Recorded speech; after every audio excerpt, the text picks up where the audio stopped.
आज आप सभी स्वाध्याय तो कर ही रहे हैं, लेकिन इस स्वाध्याय में तत्व की बात सिर्फ यही है कि जो भी संयोग संबंध हैं वो सब दुख के कारण ही बनेंगे। ऐसाम विपत्ति संयोग मूलः, जो भी कठिनाइयां और परेशानी आती हैं वह संयोगों के कारण, इसने ये कर दिया, उसने वो कर दिया, ये हमको नहीं मिला, वो उनको मिल गया, ये जगह ठीक नहीं लग रही, वहाँ बहुत अच्छा लगता था, ये व्यक्ति अच्छे नहीं है, वो व्यक्ति बहुत अच्छे थे। ये जो हम अवधारणा बनाते हैं और अपने भावों की इन भाषाओं में अभिव्यक्ति करते हैं, ये सब संयोग मूलक है। और ये संयोग मूलक आपत्तियां विपत्तियां आती ही रहती हैं। तत्व चिंतन करते हुए अपने मन में, अपने भावों में वस्तु की स्थिति को यथार्थ रूप में समझना और उन सब परिस्थितियों में समता का भाव रखना, यही जीवन का सार है, यही धर्म का संदेश है। आप सभी जैन समुदाय के बंधु अपने राष्ट्र को जानते हो और राष्ट्र की व्यवस्थाओं को भी जानते हो। यहाँ सिद्ध क्षेत्र पर आकर के आप भक्ति भावना से अपना समय व्यतीत कर रहे हो, तीर्थ की वंदना कर रहे हो, पूजा पाठ स्वाध्याय का लाभ ले रहे हो, विधान आदि भी संपन्न कर रहे हो। दोपहर को भी यहाँ पर बड़े अच्छे तरीके से ठीक 1 बजे से भक्तामर विधान नए पंडाल में संपन्न होना है, सभी को लाभ लेना है। और दूसरी बात, धर्म सभा भी दोपहर को होगी। लेकिन अब भूमिका तो समझो, जिस भूमि पर बैठे हो उस भूमि की भूमिका आज के दिन की क्या है? आज कौन सी तारीख है? आज कौन सी तारीख है? 15 अगस्त है। और 15 अगस्त को इस भारत देश में क्या हुआ था? सैकड़ों वर्षों की जो गुलामियां थीं उनसे आपको आजादी मिली थी। परतंत्रता का जीवन कितना कष्टकर रहा, ये इस देश के वासी जानते हैं।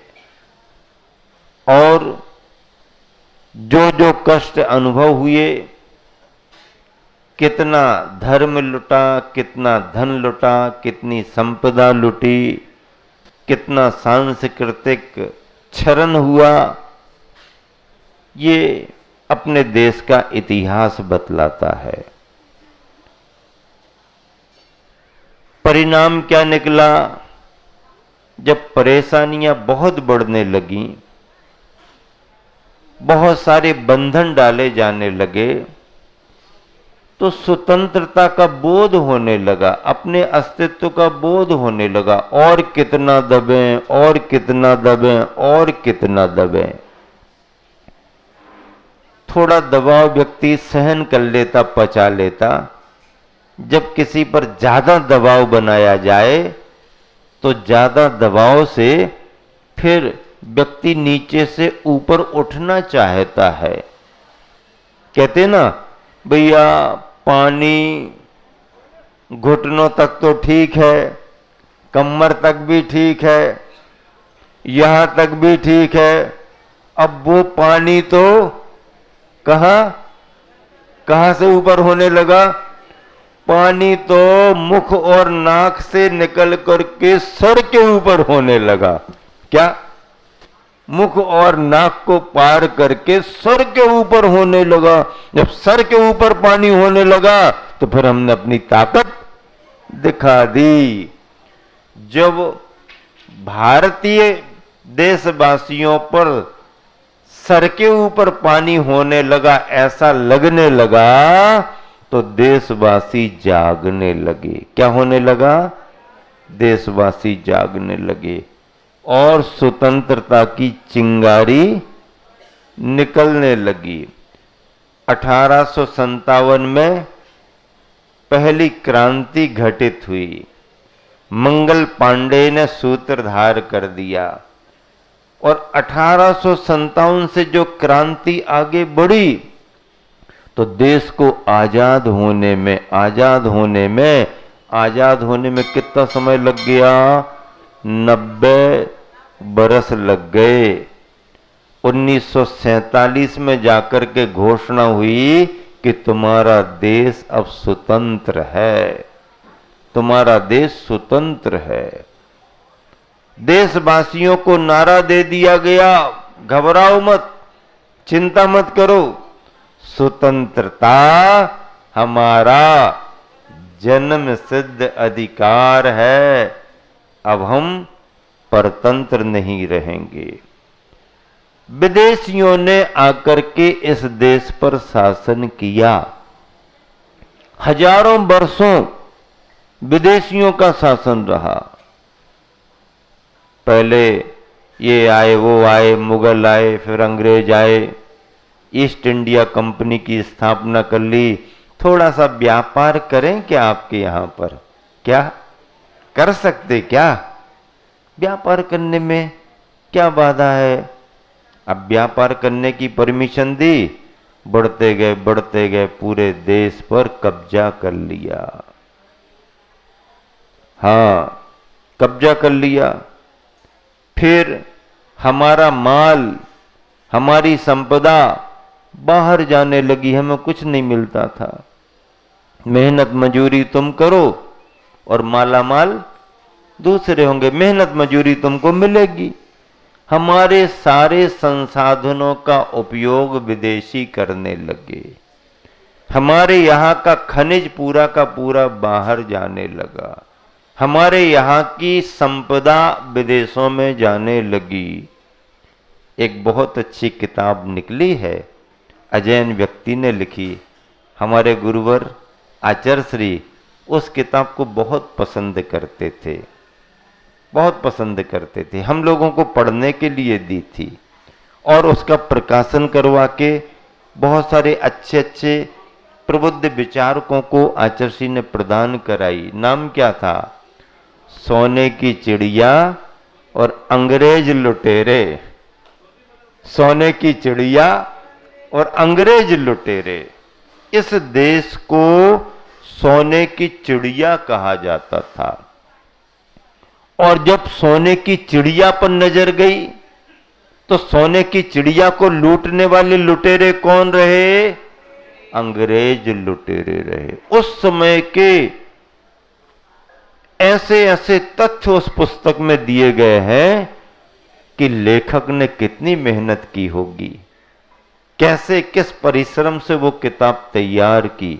और अगर कोई भी उस किताब को एक बार पढ़ ले तो वो भारतीय विचारों से ऐसा ओतप्रोत हो जाता है, अपने संस्कृति के गौरव से ऐसा जुड़ जाता है कि वो समझ ही, उसको ऐसा लगता कि अरे हमारा कैसा इतिहास निकल गया, अब हमें स्वतंत्र और भारतीयता के संस्कारों में रहना है। हां, तो अब बाहरी शासक आए और हमको गुलाम बना के चले गए, हम परेशान होते रहे। देशवासी जागे और आंदोलन शुरू हुए, आंदोलन बढ़ते गए, देश जागता गया। करोड़ों देशवासियों ने आजादी के समर में अपना योगदान दिया और उसमें जैन बंधुओं का भी बहुत बड़ा योगदान था। जैन समाज के लोग भी बहुत सारे स्वतंत्रता संग्राम सेनानी बने, शहीद भी हुए। इस भारत देश की आजादी में सभी समुदायों के साथ जैन समुदाय का भी बड़ा योगदान रहा है। राष्ट्र नायक बड़े बड़े आगे बढ़े, चाहे सुभाष चंद्र जी बोस का नाम लो, चाहे शहीदों में भगत सिंह का, राजगुरु, सुखदेव आदि के नाम लो, खुदीराम बोस आदि आदि, ये गर्म विचार वाले गर्म दल के नेता थे। ये नेता नहीं थे, ये राष्ट्रभक्त सेवक थे। और फिर बड़े बड़े नेताओं में लोकमान्य बाल गंगाधर तिलक आदि आदि को लेके बहुत सारे नाम आए। चंद्रशेखर आजाद का नाम भी आप जानते हो, और महात्मा गांधी उन सबके प्रतिनिधि बने, प्रतीक बने, और उन्होंने सत्य और अहिंसा की ताकत से भगवान महावीर स्वामी के सिद्धांतों को आत्मसात करते हुए अपनी धर्म की ताकत, अपनी संयम की ताकत, सत्य अहिंसा की ताकत से विदेशी सत्ता को देशवासियों के साथ हिला दिया। सारे देशवासी जाग गए और अंग्रेजों की सत्ता हिल गई। परिणाम क्या निकला? आपका देश स्वतंत्र हो गया। 15 अगस्त मिल गई आपको। इस स्वतंत्रता का दिवस है, लेकिन स्वतंत्र भारत का संविधान बनने में समय लग गया, और बनते बनते संविधान सभा सब ये करते करते विभिन्न देशों के संविधान लेकर के और एक अपना स्वतंत्र संविधान बनाया, और उसको 26 जनवरी के तारीख में विश्व के सामने रख करके अनुमोदना करा दी। क्या हो गया? अब 15 अगस्त और 26 जनवरी में क्या अंतर है? 15 अगस्त स्वतंत्रता दिवस माना जाता, घोषणा हो गई, लेकिन अभी अधिकार नहीं मिले। अब नियमावली अपनी बना, फिर अधिकार मिलेंगे। और 26 जनवरी को जब संविधान तैयार हो गया, फाइनल हो गया, तो आपको आपके भारत की स्वतंत्रता के अधिकार दे दिए गए।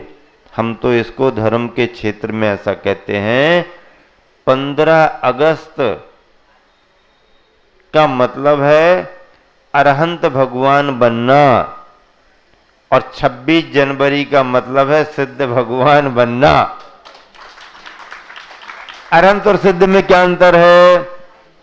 अरहंत और सिद्ध का अंतर अगर तुम नहीं समझ सकते हो, तो जो अंतर 15 अगस्त और 26 जनवरी में है, वही अंतर अरहंत और सिद्ध में। भगवान बन गए अरहंत, घोषणा हो चुकी है कि अब आप स्वतंत्र हो चुके, संसार आपका छूट गया, लेकिन अभी अधिकार पूरे नहीं मिले, क्योंकि शरीर साथ में लगा हुआ है। बिहार और उपदेश चल रहा। और जब सिद्ध बन गए तो स्वतंत्र सिद्धों का संविधान बन गया, कोई बंधन नहीं, पूर्ण स्वतंत्रता। 15 अगस्त और 26 जनवरी में यही अंतर है। आप कहोगे कि देश की आजादी में प्रथम कदम रखने वाले, पहला नारा देने वाले ये हैं वो हैं। अरे भैया, ये तो देश की आजादी के लिए तुम्हारी सारी बातें हैं, इनका नाम उनका नाम, लेकिन आत्मा की आजादी के लिए सबसे पहला कदम किसने उठाया? आत्मा की आजादी के लिए सबसे पहला कदम आदिनाथ तीर्थंकर भगवान ने उठाया, और उन्होंने ही सबके लिए नारा दिया कि स्वतंत्रता हमारा जन्म सिद्ध अधिकार है, और इस स्वतंत्रता को किसी की कृपा से प्राप्त नहीं करना, अपनी ताकत से प्राप्त करना, और आदिनाथ भगवान ने ताकत लगाई, वो अरहंत बने, सिद्ध बने। ऐसे ही आप भी ताकत लगाओगे तो किसी न किसी भाव में अरहंत बनोगे, सिद्ध भी बनोगे। जैन समुदाय में धर्म के नाम पर पचरंगा और राष्ट्र भक्ति के नाम पर हम सब जैनियों के लिए राष्ट्र का तिरंगा भी है। तिरंगे के 3 रंग हैं। कौन से कितने रंग हैं? 3 रंग हैं। एक रंग सबसे नीचे हरा, बीच में सफेद और ऊपर केसरिया। अब इसका अर्थ क्या है? हरा रंग हरियाली और खुशहाली का प्रतीक है। हमारा देश कृषि प्रधान देश है। हरियाली हमारे देश की पहचान मानी गई, इसलिए हरा रंग हरियाली और खुशहाली का प्रतीक है। श्वेत रंग सौजन्यता, शांति का प्रतीक है और केसरिया रंग त्याग, बलिदान, समर्पण, संयम का प्रतीक माना गया है। ऐसे तीनों रंग मिलकर के राष्ट्रीय ध्वज बने हैं और वो राष्ट्र का संदेश देते हैं। हम तो ऐसे राष्ट्रीय रत्नत्रय मानते हैं। इसे क्या मानते हैं? राष्ट्रीय रत्नत्रय।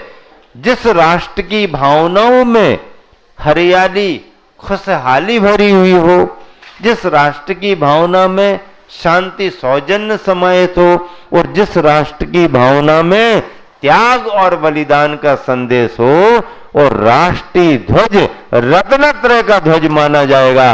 रत्नत्रय 3 तरह के रत्नों का संदेश दे रहा है। हम अपने धर्म के कार्यों में धर्म ध्वज को फहराते हैं। धर्म ध्वज का सम्मान धर्म का सम्मान माना जाता है। जैन धर्म, जैन समाज, जैन समुदाय, जैन परंपरा हमेशा आत्म कल्याण करते हुए, समाज कल्याण करते हुए राष्ट्र कल्याण की भावनाओं से जुड़ी रहती है। यही जैन समाज का सिद्धांत है।